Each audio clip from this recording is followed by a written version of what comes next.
Good evening, friends, and welcome to Tim Kirby Russia. In this sort of weird time, while I'm on a low period here, we're doing another live stream because Trump and Putin are meeting supposedly in Alaska. I actually wanted to do a live stream about Trump's 50 days of gayness, which turned into 12 days of gayness, and now it's turned into no days of gayness because apparently we're going to have some sort of big meeting coming up very soon, and I wanted to share my thoughts on that. This is all very weird. Trump is a fan of ultimatums. I just kind of said that weird, and I don't know. Now I think kind of the opposite is happening because. Well, anyways, first, I'll get into what my thoughts are on this Trump-Alaska-Putin thing very quickly. I just want to tell people who want to participate in this that anything you write on my Telegram channel where you're watching this live, Tim Kirby Rush Hardcore, goes into a place called the chat, and I see all of it. So any of your questions or comments or whatever, as long as you comment under anything, it'll work. So I'll even put it in a new post. You comment. Oh, it will not turn to English. Comment. Oh, it will not turn to English. Comment on the live stream here. So if people want to comment, they can do that, but it doesn't matter what you comment under. I'll comment under. I'll see it. Okay, so anyways, we're going to talk about first the Trump-Putin meeting in Alaska. Then we're going to move on to some news about this channel itself, and then we'll probably take calls. So it'll be 1, 2, 3. So first, let me share my thoughts on the Trump-Putin Alaska meeting. The first thing that we have to remember is that over all of these months since Trump has been in office, there have been a lot of meetings. There have been meetings where Witkoff came to Moscow or came somewhere else. Delegations of the Russian side and the Ukrainian side met. This, that, and the other. But the one thing I can say is that the Russian side has on multiple occasions after these also phone conversations. The Russian side has said after all of these big events and big meetings, they've many times added, the Russian media, that they didn't just discuss the Ukrainian conflict, that there's a lot of stuff also being discussed sort of in the background. And I think that that's kind of what's happening now. There's sort of like almost basically a kind of public line of reasoning and discussion happening with the situation, and then sort of a private one that's being discussed. The other thing, so we have to keep in mind that a lot of things besides Ukraine have been discussed during all these meetings throughout all these months. So that's number one. It's not all about Ukraine. Number two that we should probably keep in mind when we're thinking about this is that the Russians said that if there's basically nothing to discuss, that if their core interests aren't sort of acknowledged, that there's basically nothing to negotiate, and there's no point in having some sort of major summit. That yeah, they can have the Minister of Culture Medinsky go and educate the Ukrainians on history and sadly trade dead bodies, but that's because he's not the super key figure. He's not Putin and whatever. In order for Putin or to make some sort of big agreement that they'd actually sign and would actually go into law and be, obeyed, they want to have their minimum terms met. So this sort of meeting in Alaska makes me think that maybe, at least partially, Trump, or at least, verbally, agreed to a lot of those key points on the Russian side. So we have that. We have point number one is we had months and months of talking about more stuff than just Ukraine. That's point number two, that it would seem that if the Russians are going to have this big meeting, then that means that most of what they want, if not all of it, their minimums, are being acknowledged, at least for now. Okay, so we got that. I just lost. I had the third point in my mind and it vanished. I should really write these things down before I get started talking. Hold on. There was a report revealed recently by the Russian Ministry of Defense that there's about, and this was a week or two ago, so there's less than 90 days remaining before they think the Kiev's forces will completely and utterly be broken. That it'll be essentially, in a military sense, over. Now, you might be saying, Tim, that's corny. We've heard this before. So many people said when Bakhmut fell, that would be it. When the steel plant in Mariupol fell, that would have been it, or something else, what was it after Bakhmut that was the one that was going to cause everything to fall? Well, those people were not the Ministry of Defense. Those people were various different pundits and thinkers and people who were maybe optimistic for the Russian side.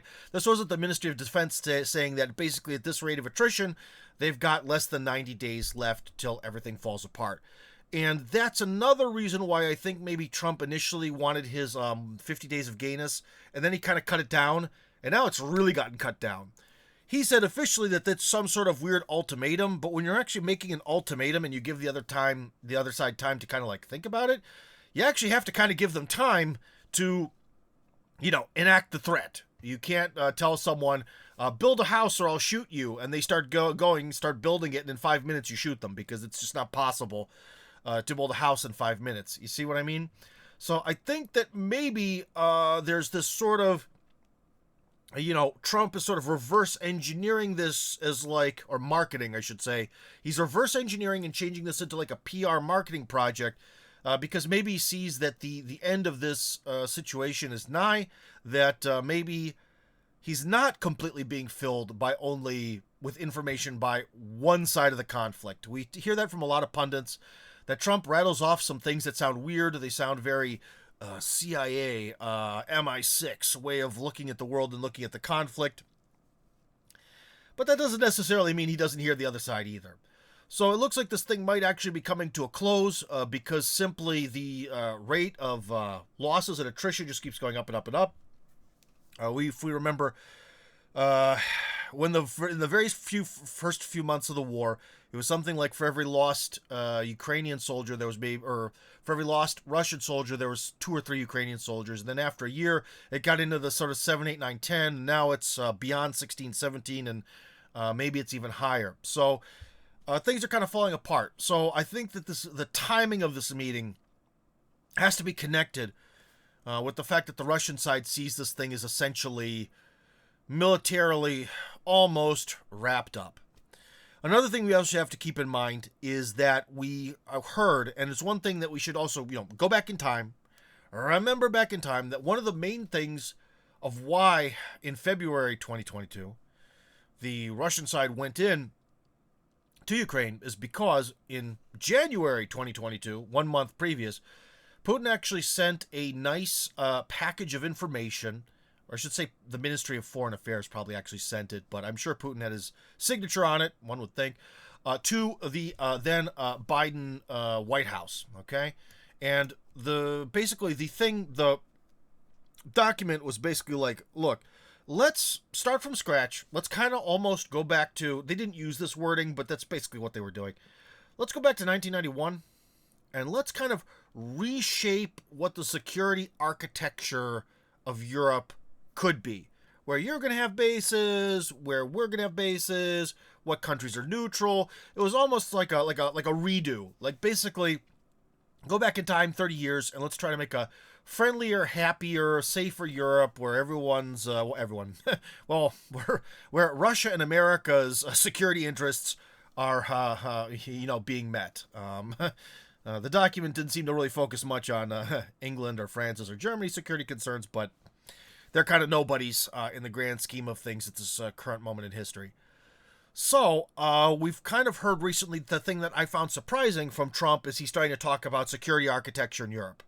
So one of those dark ironies is after so many people have died, there's been so much destruction, we've come to the brink of nuclear war between the West and the global heartland, and it may all just come full circle. And they may actually, in Alaska, do what Biden's crew refused to do in January of 2022. And they might just sit there and actually redraw the architecture for Europe. Now, that's no guarantee that anyone around Trump would actually fulfill that plan, but it's just something that's kind of a dark irony of how this has all come completely full circle. Now, another thing, just things to think about. Things to think about. So we got a lot of stuff to think about so far. Another thing we have to think about is why Alaska. I've heard from certain sort of pundit type people that they think it's because it sort of shows a middle finger to Europe. That's interesting. I'm not going to say that that's true or false, that they picked basically the sort of opposite side of the globe, far away from Europe, to discuss it. But I don't know. There have been a lot of discussions in Turkey. They could have had the discussions in China or a lot of places.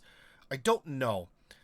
Somehow, I think that there might be some sort of weird on the American side. This is, again, one of these cultural things where Russians tend to be naive. They know history really well, but they also tend to be naive. I think what actually is behind this is some sort of subconscious thing about how, like, we bought out your colony and it became ours. So I think there's some sort of backhanded negative message about this. And another thing that I don't understand from the Russian side is, after these years of sanctions, the most sanctions that have ever been levied against one country on Earth, after the Biolab network being uncovered, guys, the Biolab network, can't forget about the Biolab network, turning Ukraine into an anti-Russia and sort of reviving fascism in Europe, Russia's eternal enemy. I know Trump is a different person, but why is the president of Russia going to the territory of the United States? It seems like a bad idea. Even if the territory is very remote and very close to Russia and very isolated, it seems like a terrible idea. I don't know. Maybe I'm paranoid. Maybe I'm a fool, but I think it's terrible. I think, someone just chimed in on this. Christopher's writing, all the expensive toys the West has provided made no difference and were shown to be ineffective and horribly expensive, and they can't replace the stuff they gave them or sold them on credit. That's true. And in fact, Christopher, one thing, if we get into sort of the prediction side. So first, I kind of gave you guys a big sort of food for thought banquet. Lots of food. The smorgasbord of food for thought about this event. Now, one prediction that I think of what, if I were Trump, let's just say, again, I sort of think that Trump is kind of trying to play both sides. He wants to stay afloat and be the president, so he has to deal with the military-industrial complex and the deep state in the swamp.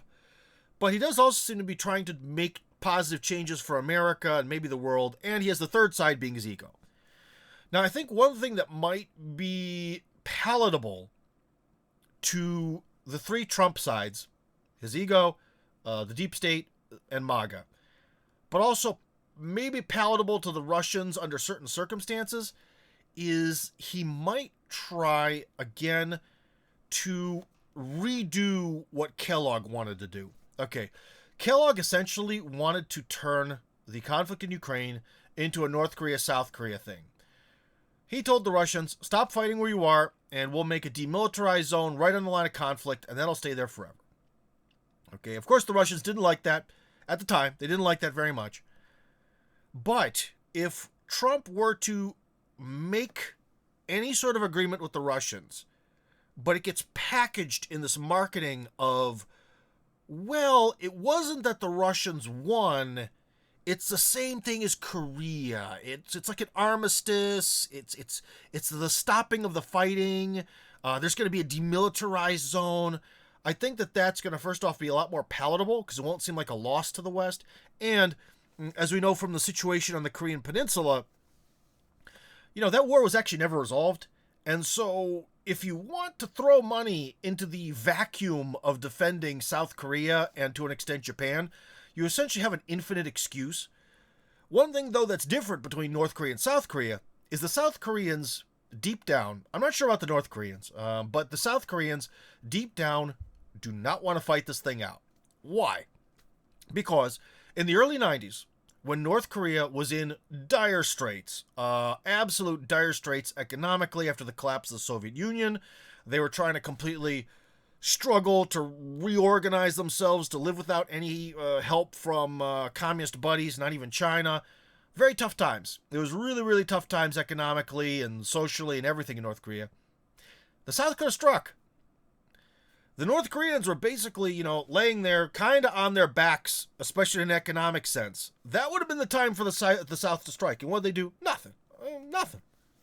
Absolute ideal conditions, which means the South is never going to attack the North. Because remember, also back in the 90s, the North didn't have nuclear missiles, or at least that wasn't public. The nuclear North Korea is more of a product of, I believe, the early 2010s, or maybe sort of like late 2000s, not the 1990s. So, the difference. Again, Trump's talking the military-industrial complex here. How's he going to sell it to them? He's going to say, guys, this is going to be like North Korea and South Korea. But the Ukrainian nationalists, they're willing to fight. They're willing to fight. They're willing to die. They're willing to do what it takes. So they're a much, much better investment. They're going to keep this thing hot. This is going to be an eternally violent, demilitarized zone that's going to eternally demand that the Europeans pay for all sorts of new weapons and gadgets and garrisons of men and this, that, and the other. So I think if he packages this thing to the military-industrial complex in this North-South Korea logic, they might sign off on however Ukraine gets ultimately divided up. The next thing is, well, what's he going to do about Zelensky? Because Zelensky has proven to be, we should all, guys, even though this is Tim Kirby Russia, we should, usually we would say nothing positive about Mr. Zelensky, but I have to be honest, he kind of surprised me at how much backbone he has in terms of his will to remain in power. I would have thought for him being this sort of slimy, Jerry Seinfeld-like miniature comedian, I really thought that after things got bad, he would have bailed. That, he would have bailed way earlier.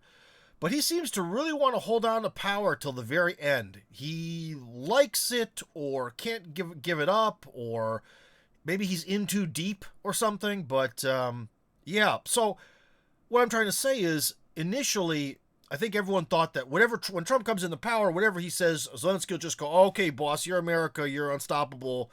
You finance everything in my country, more or less, ultimately, and in Europe. So, hey, boss, I'll do whatever you want. But it seems as though, no. It seems that, Zelensky staying in power and defending his own rear end has become really, his mission number one. So,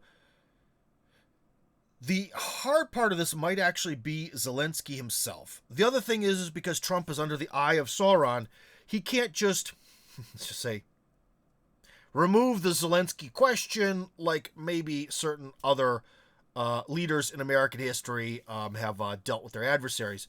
Saddam Hussein. You know what I mean? So I think this is a little bit of a different situation. Okay. So, again, putting the idea together, we have initially the food for thought section. We have the Russians have said over and over again that they've talked to the American side for hours and hours and hours about topics not related to Ukraine and how to restore their relations. We have then also the fact that the Russians refuse to have any sort of meeting if their sort of basic primary root cause demands weren't met, and those were met. Cool. And they're doing it far away from Europe, which is interesting, but I don't know how interesting it really is. Kind of getting an interesting picture that maybe this is, and that there's the report that there's less than 90 days from the Russian military, their Minister of Defense, that things are going to fall apart. So I think this might be an interesting historic meeting, and something may come of it. But again, I wouldn't bet my life on it. Anyways, we got any callers here, or thoughts, or comments, or questions? Any? Oh, more. There are some. Putin should offer to put Alaska in the CSTO. Well, to be honest, Christopher, a lot of people in Russia have, over the years, talked about Alaska, and the purchase, or should I say the purchase, I'm thinking from the English-speaking perspective, the sale of Alaska seems to have been kind of dubious, and that's an interesting question within modern Russian society. And I'll tell you one thing, if the United States ever does have like a Mad Max, or, well, that's too depressing, at least a Death Stranding-like apocalypse, because that would be at least interesting. and you get to deliver lots of packages. If there ever was some sort of like absolutely apocalyptic event in America, God forbid, I think the question of how Alaska was sold is going to come up again. I think that's also, and that's another reason why it's weird that they picked Alaska. Again, there has to be something negative with that pick. Either it's, aha, this was yours, now it's ours, we bought it off of you, you guys are suckers, or something like that, or ultimately, you Russians can be bought. I'm sure there's some dark side to this somewhere. Alaska doesn't require third country overflights. Oh, that's also interesting. Yeah, that's true. You don't have to fly. But then again, if we were to think about China, although the Chinese are kind of angry, they're not angry enough for Wang Yi to come out and be like, no, Trump, you're not allowed to have a discussion summit with Putin in our country. I highly doubt that. Or say, I don't know. Actually, Mongolia kind of has really jumped in the whole multipolar boat. You know what? Maybe you're right. Where else could you fly to besides like China that you wouldn't have to fly over a lot of third-party countries that's kind of amicable to both sides? Huh. Yeah, I guess the options are kind of limited, aren't they? Maybe Kazakhstan? Because Kazakhstan is weird. When you talk to modern Kazakhstan, when you talk to people that have been there recently, it sounds like pro-Russian sanction busting paradise. But then you read all this stuff about like partnership agreements with America. Guess who makes all the money off of their oil? Not America, but the Europeans do. The Kazakhs don't get that much of the percent. So it's weird. Kazakhstan is like on the one hand becoming the biggest money laundering, sanction busting intermediary for Russia, especially Astana, but also seems to want to at times jump onto the same sacrificial altar that the Ukrainians jumped on. So I don't know, maybe Kazakhstan would be an interesting choice, but then again, for the American side, they would have to fly over all sorts of different countries to get there. Huh. Yeah, that might be it. Maybe it's just a simple matter of flying. But then again, I don't know. Maybe there's some weird Pacific islands that might be technically neutral. The Philippines. I think you could fly around Russia and get to the Philippines, which are kind of soft pro-American, depending. But, I don't know. Whatever. If he gives up, the Banderists will kill him. If you're talking about Zelensky, you are absolutely right, sir. So in some ways, Zelensky is, I think, presented a lot more resolve than we've thought. So another question is, okay, what if Putin and Trump finally do like all the cartoon artists have been drawing over the years, that they're going to divide up Ukraine, where they divide it up like a pizza or like a turkey at Thanksgiving, or we've all seen those kind of cartoons, be they AI drawn or drawn by hand. Maybe this is finally going to happen. But the thing is, if Zelensky agrees to this, he might be a dead man. So then what? Then the sort of English or perhaps Mossad-backed forces within Ukraine won't let the deal go through. I don't know. Will Trump, because also the other thing that's been a little bit disappointing about Trump is a lot of us thought that there's been moments like the big scandal at the White House when Zelensky really, behaved badly.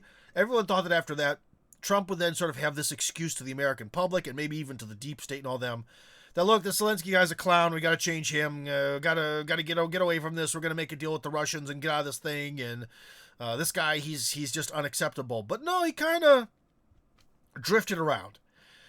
And this kind of goes back to maybe my overall thoughts that I've shared with people, maybe not on this channel very much, because again, I'm kind of taking summer off. We'll get to that as the next topic of the future of this channel. But ultimately, I think that when you're Trump, speaking of people who are in a tough position, so Zelensky's in a very tough position. He essentially has no room to move because of the people who are around him with guns to his back. So he's essentially he's not the executive. he's the executor of of this doomed estate, and he has to do what's written in the will. But what I think Trump might be doing is, when he got in office, maybe his ego did get in the way, and he overestimated his ability to broker a deal, and maybe he thought that maybe there was something that's more interpersonal about this whole like Russia-Ukraine war. Maybe he did, maybe he didn't, I don't know. But I don't think he truly understood to what extent that he can't get Zelensky to move or anyone else to move, and I think he's just trying to sort of maybe let this thing ride itself out. One thing that I keep learning more and more as I get older is there's a certain power in inaction. Like, look at the Russian side. They just say, this is our minimum starting point for negotiations. That minimum changes once every year and gets worse to the Ukrainian side. And they just kind of sit there and just continue on with what they're doing. And I think to some extent, Trump could either take action. So this is going to be maybe the highlight of what I wanted to say. Trump has had the choice to either take really radical action and make the deep state angry, cause a lot of problems, maybe there'll be blowback, or he could maybe just kind of do nothing. And I think that just sort of doing nothing, letting this thing sort of play itself out, is sort of the safest way. Because some people are like, well, he still supports Ukraine. Not like the Biden crew did. And I haven't really seen too much major things being really updated. Like, he had the talk with, was it von der Leyen? Was that who he talked to about how, oh yeah, we're going to, rearm the Ukraine with European money by 2028 or 20, something way deep in the future. So ignore that. Realistically, he's not really doing much. He's just kind of sitting there and just kind of letting this thing play itself out. So the optimist side of me thinks that if Putin and Trump meet, that means that Trump has let this thing play itself out, and it's basically at that moment where it's about to break, and if it breaks and gets really ugly, that'll be bad, because we can't have another Afghanistan. We can't have another fall of Saigon, where there's going to be this video of, the helicopter going off into the distance. In Afghanistan, it was the, AC-130s or whatever that were flying off into the distance with people trying to grab onto them. They don't want to have that. So it's almost like maybe controlled demolition. So he's been doing nothing. Oh boy, this thing's going to fall apart. Now let's let it controlled fall. I can't remember what analyst, but someone even said that Putin would be more than happy to get what he wants, and at the same time, help Trump look good. Putin is, thankfully, Putin actually really does believe in Jesus Christ, and he has a lot of those certain Christian ways of looking at the world, and one of them is, I'm going to do good, I'm going to achieve what I need to achieve as the steward of a very large portion of the world, and if this guy gets to look good or feed his ego in the process, whatever, who cares?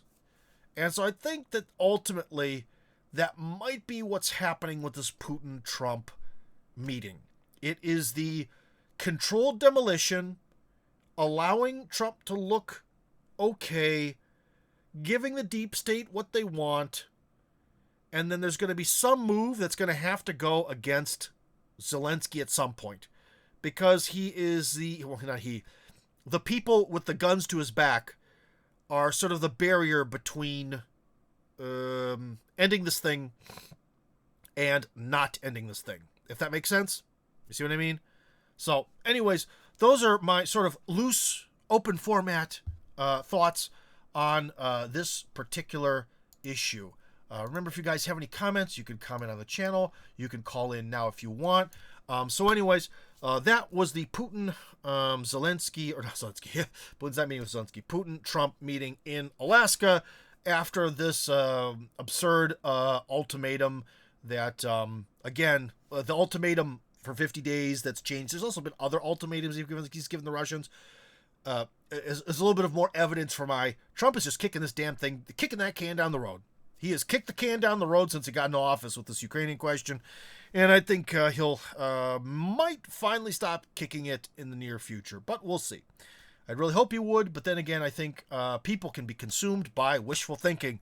look at the Western media. They write a lot of articles that are nothing more than wishful thinking, and I shouldn't pretend to you that I can't be the victim of wishful thinking myself. So we'll see. Okay, now, issue number 2. For a lot of people who are fans of this channel, this is probably the first live stream. Oh, we have a question. Hold on. I think your take on Putin's Christianity is well-founded. Thank you very much. I appreciate that. I can sort of see it in his methodology of the way he does things. Always seems in line with the teachings. I'll put it that way, for the most part. Well, I should say especially the more powerful he gets. So essentially, the more freedom he has to act. That's another. Oh, I forgot to tell you guys. Oh, this is a terrible live stream. Terrible live stream. Because one point I wanted to bring up about what's happening with Trump and Putin. Okay. A book that you guys might want to one day read, because it's translated into English brilliantly, is called, oh my God. What's the official name of it? No. Oh, is it The Two Putins? Oh my God. Oh, is it Good versus Evil Putin? Oh. No, what is it called in English? Putin versus Putin. That's the book. Okay, all right. Terrible live stream, guys. Sorry, not doing a good job here. Not doing a good job. Anyways, so Putin versus Putin is the name of the book, and it's by Alexander Dugin. And it's very interesting, and I think it will reveal to you a lot about, I think, what might be happening with Donald Trump. Okay. So Donald Trump, again, is in a similar situation in his first and second presidency to Putin when he first got into power. A lot of the Russia of the early 2000s and 1990s, and well, not even the early 2000s, up until fairly recently, maybe 10 years ago or something, we could debate that, was very much a country where there was a powerful oligarchy, as they called it, and a somewhat weak presidency and government. That's changed. But Trump, I think, finds himself in the United States, where he is surrounded by a very powerful oligarchy, and a very powerful, mysterious oligarchy that he calls the deep state and all that stuff. And when people are in similar situations, they might act similarly. And so in this book, Putin versus Putin, Alexander Dugin says that there's two Putins. Unfortunately, I don't quite love the terminology he picked, but it is what it is, and we'll go with it. There's a solar Putin and a lunar Putin. The solar Putin is the warm, patriotic guy who has made all sorts of strives towards the multipolarity, restoring Russian sovereignty, this, that, or the other. And there was the lunar Putin that, got Russia into the World Trade Organization, kind of sort of tolerated the beginning of the COVID nonsense, tolerates to this day the Russian central bank, those kind of things, right? So he wrote a whole book about these sort of pluses and minuses, but in a way that they're necessary, because if Putin were to have just come into office as a completely solar Putin, again, terminology I don't love, but complete solar Putin, a glowing sun of righteousness, he would have just been snuffed out. He kind of had to sort of play ball, but at the same time, he kind of had to save the country, right? And the whole book is about that, the two sides of them. And I think that we're getting into, or we've been into, a solar and lunar Trump. That's what this is all about. There's a solar and lunar Trump, because he's in the same situation, and he's trying to kind of play to both sides at exactly the same time. We have RFK fighting them vaccines there. We have Tulsi Gabbard exposing the Russiagate hoax. Trump says maybe the Epstein files aren't important, but they keep working on them. Vance, I believe just today, said that they're going to expose all this. There's all sorts of lunar and solar movements happening from Trump all at the same time. Again, it's like, oh, Bibi Netanyahu, great guy. Maybe we'll do a real estate development in Gaza. Could the United States Army, in its total, go into Gaza and clean up house? That's one fight they could definitely win. Has Trump sent the whole U.S. Army to save Netanyahu? No.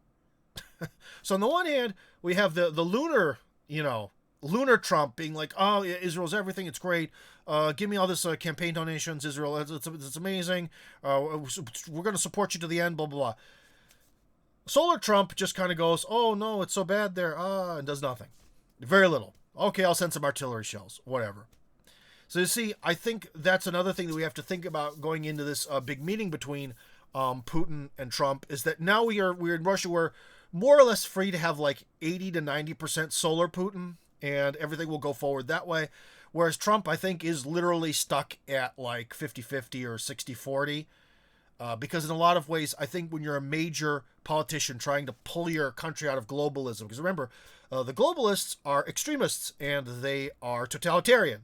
So you can't like rationally agree your way out of them. You kind of have to continuously be 60% solar, 60% lunar, or 40% lunar, excuse me, I can't do math, 60% solar, 40% lunar, and continuously act in that way to kind of keep them happy, all the while you're kind of inching that line. You're moving that Overton window in your favor. And the question is Trump ready to glow like the sun? Of course, in his narcissistic inner spirit, he I'm sure he thinks he is, but is he going to be able to glow like the sun in the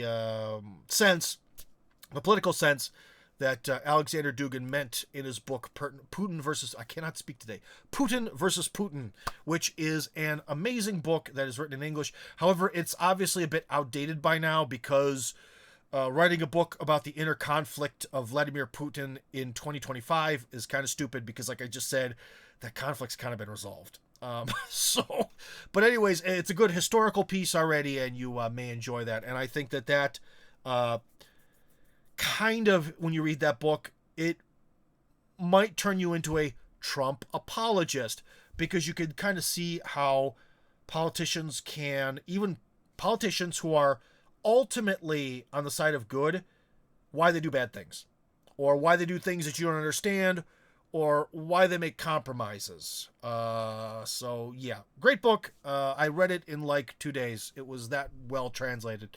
So anyways, okay, so that is the entirety of the Putin-Trump Alaska meeting. Hoping to see Solar Trump meet Solar Putin, but you never know. We'll see. Now, for people who are fans of this channel, and it always amazes me that people are actually fans, I cannot imagine or explain to you how often I get messages from people who are like, oh yeah, Tim, I've been a fan of your channel for years, and I read all your posts, and I watch all your videos, and I was like, I have barely any views. Who are you people? Who are these people who are able to view all my content? They really enjoy it, and yet, like, every video I ever make gets like 300 views. I don't understand it, but I'll just have to accept it.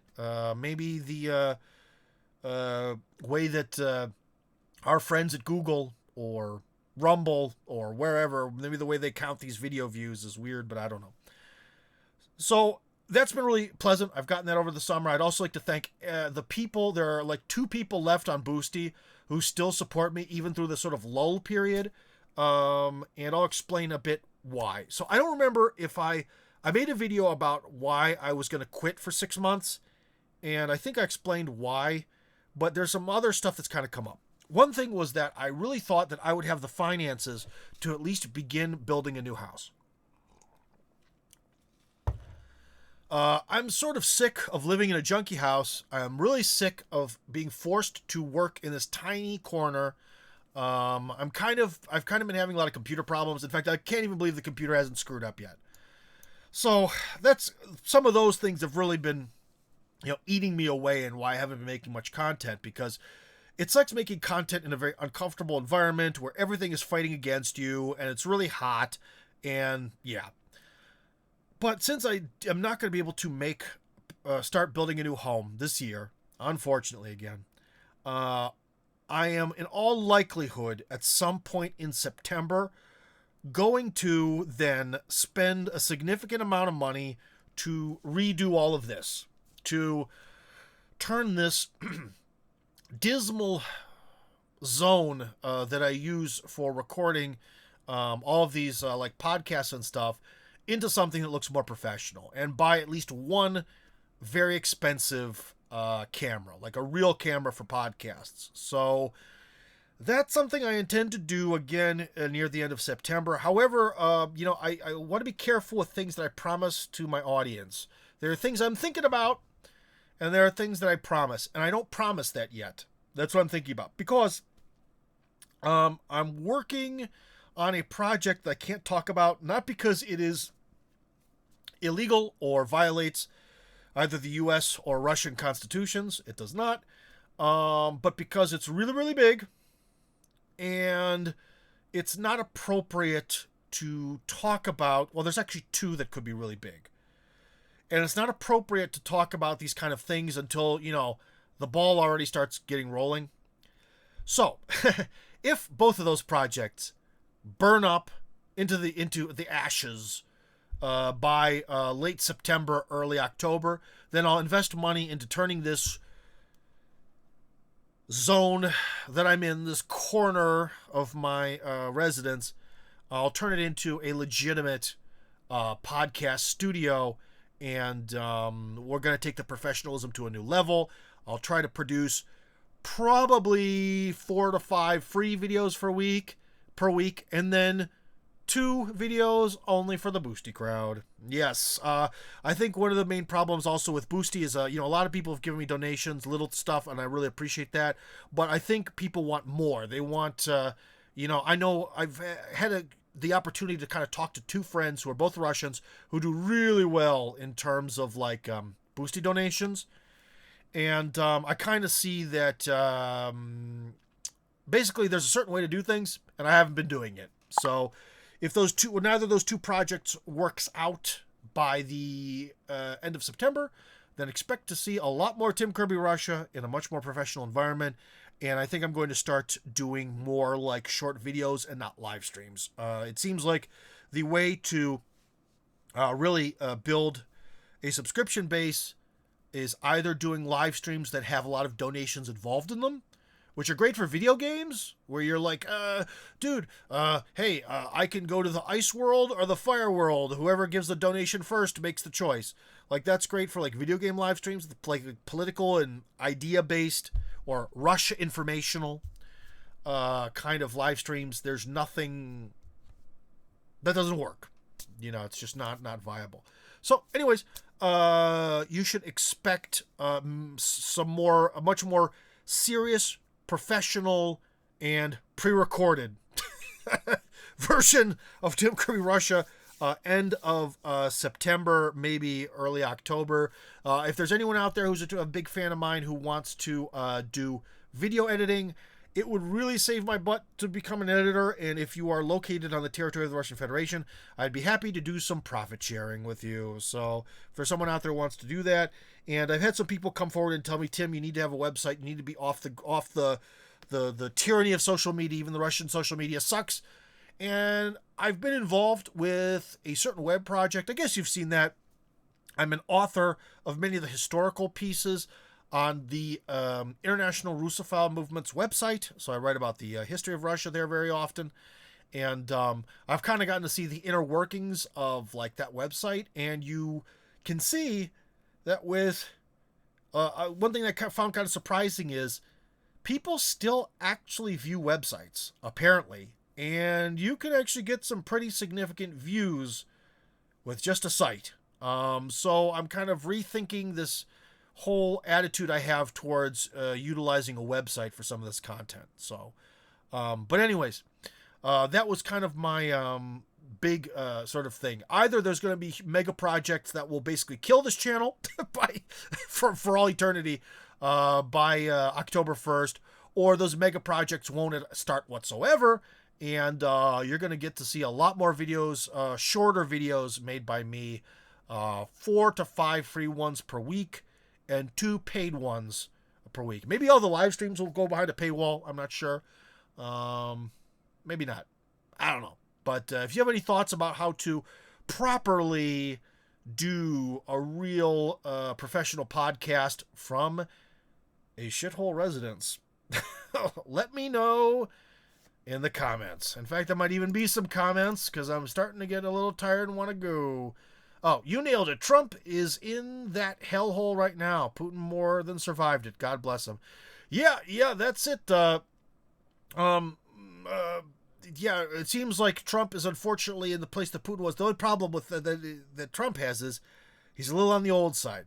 No bash towards anyone who's getting their Social Security checks. It's not that he's a bad person, but it would really help if he had more youthful energy. Because I think Trump is kind of more at the end of his energy road, and hopefully Vance, who's much younger, but not. I kind of wish we could get a little bit more spice out of Vance sometimes.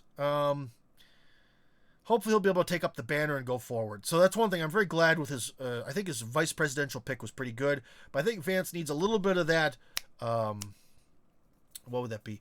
Trump pizzazz. There we go. Tim, don't put down your own home and studio. I will put down my own home and studio as much as I want because they're objectively crappy.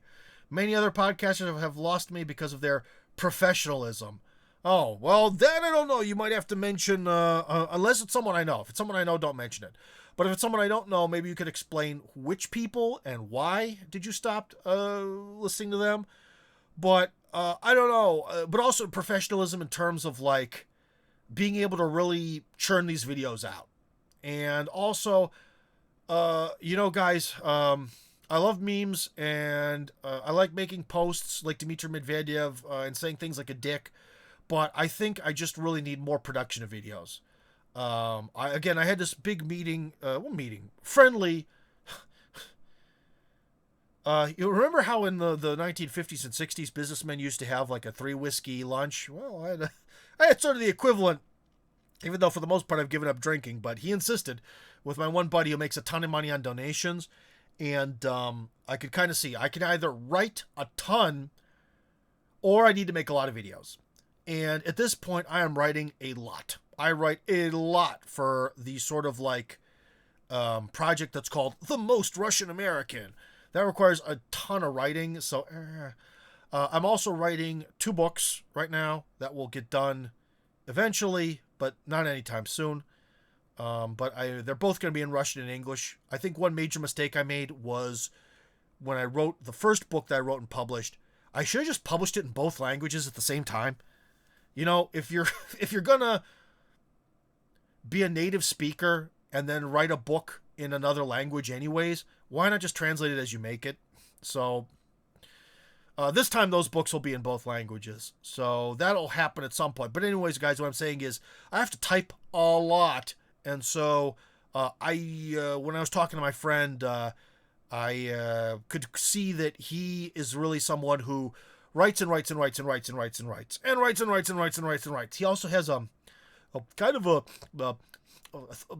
sort of stuffed up kind of way of talking. So, his way of talking is, I can't really explain it, but it's, he doesn't have a voice for radio, and I think I do. Whereas also with writing, I think there are people who really love details, and they're very passionate about details, and I'm more someone where I like the broad brush. I don't want to paint like some sort of photorealistic painting of an apple. I want to just paint an entire shed. I get more from the broad brush approach, right?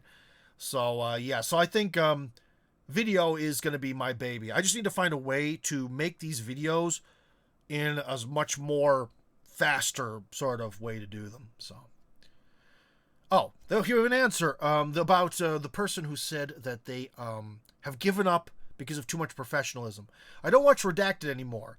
And the 2 Alexanders, I believe she's referring to the Duran, or the Duran, and there's also Duran. I would also really recommend the songs Anniversary and Invisible by Duran. Amazing.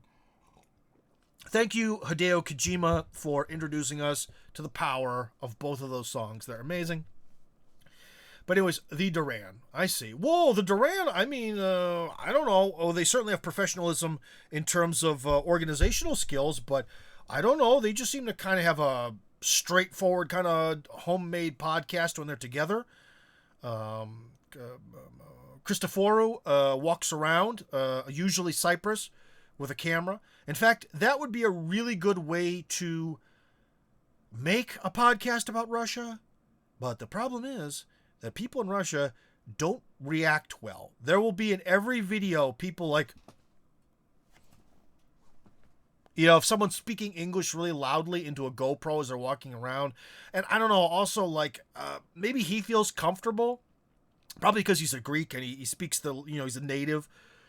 I don't know. It just feels really awkward. I'd rather be in a studio. So, but anyways, I don't know. The Duran, I don't see them as being like corporate or anything in their podcast production. I don't know. So I don't quite agree. When it comes to the Duran, I don't agree with it. With Redacted, I could kind of see it. It does have that kind of TV feel to it. Yeah, it does have a little bit of a TV feel. Okay, I can see that one. All right.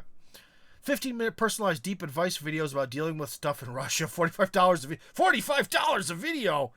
Christopher, I'm glad you have faith in me, but I don't think people are going to pay $45 for a one video subscription. And super chats are hard to do from Russia because you kind of would have to do it through donation alerts, and I don't think donation alerts works for everyone in the West. Yeah, but I do think that in the future there will be basically if someone wants me to make a video about something, give a donation, because to be honest, sometimes I don't know what to talk about. That's the one thing where for that Russian, mostly Russian project, the most Russian American, people always want more information about the United States from me. And sometimes it's just like, I don't know. And it's like, what did I talk about?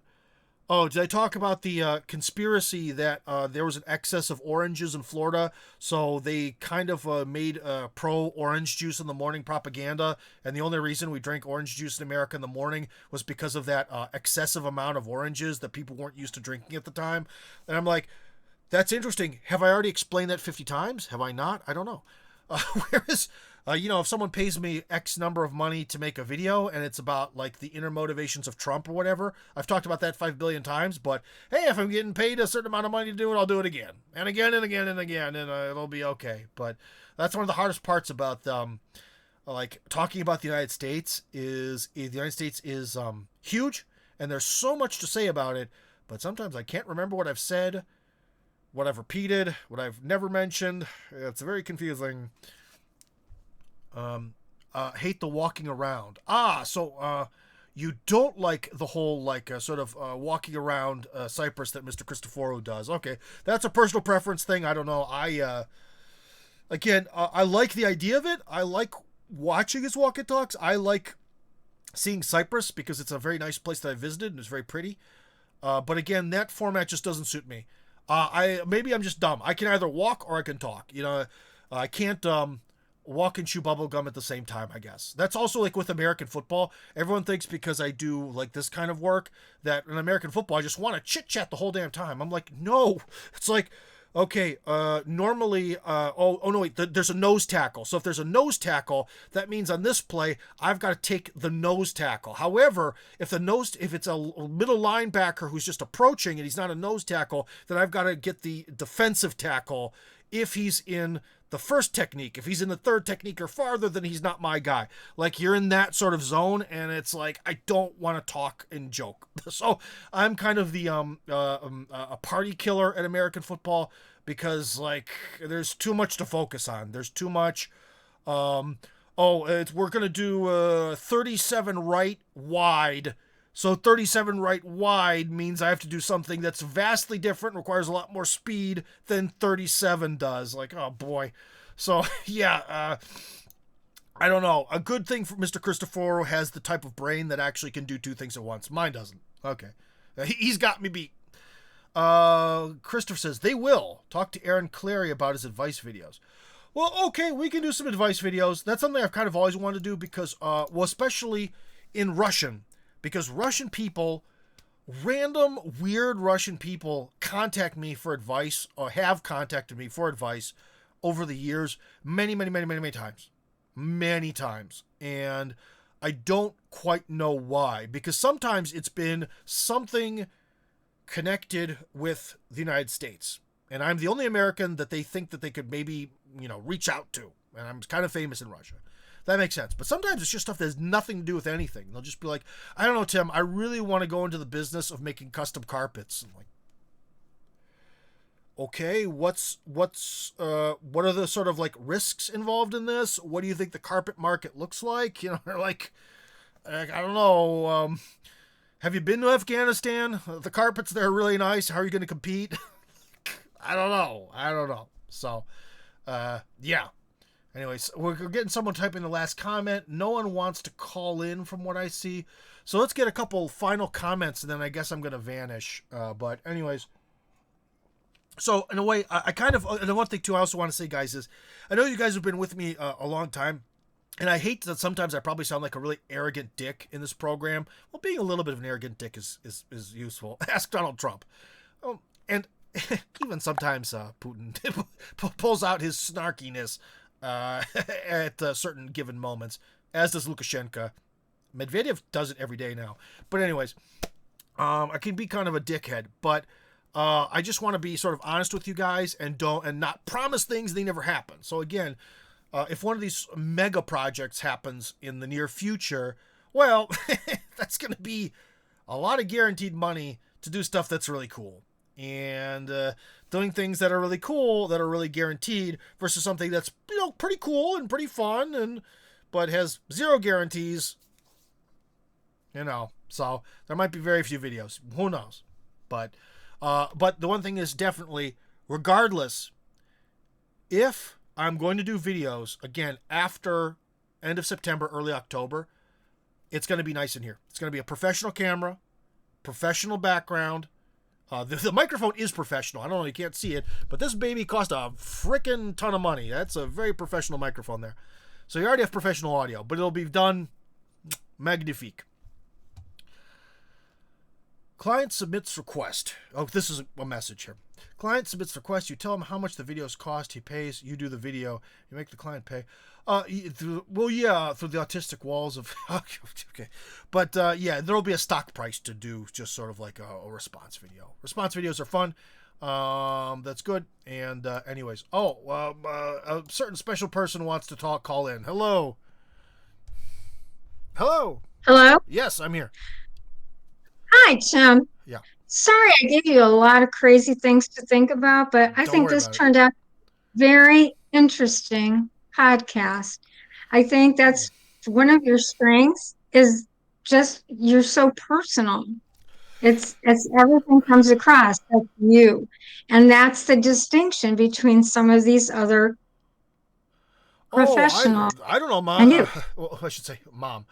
But I should say that, I don't know, because let's, to be objective, if I compare myself, because again, for that project, the most Russian American that I do within Russia mostly, within that one, I think it kind of comes across as kind of the opposite, because the people who finance this and want to make all these travel videos and videos of interviews with foreigners and stuff, they always want, like, just wake up in the morning and just show us like what your breakfast is. It's like, I don't give a shit about that.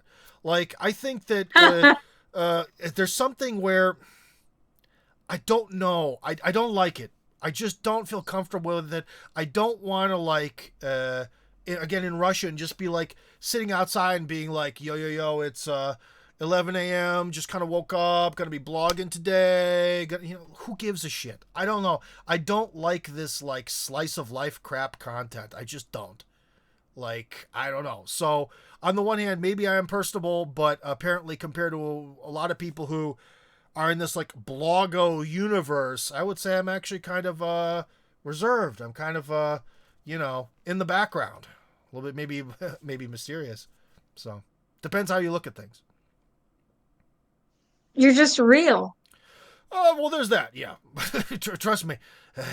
You'd know more than anyone. There's been a lot of fuck ups on my road to life. So I usually don't try to hide them. Unlike a lot of other people. They want to keep that. Especially in Russia. In Russia, it's you never admit that you screwed up on anything. Ever. Never, ever, ever, ever. You hold out and keep face until the bitter end. Whereas with me, I can sort of acknowledge that I make mistakes or have some negatives or something like that. Yeah. So, but anyways, thank you very much. Got any other questions or comments?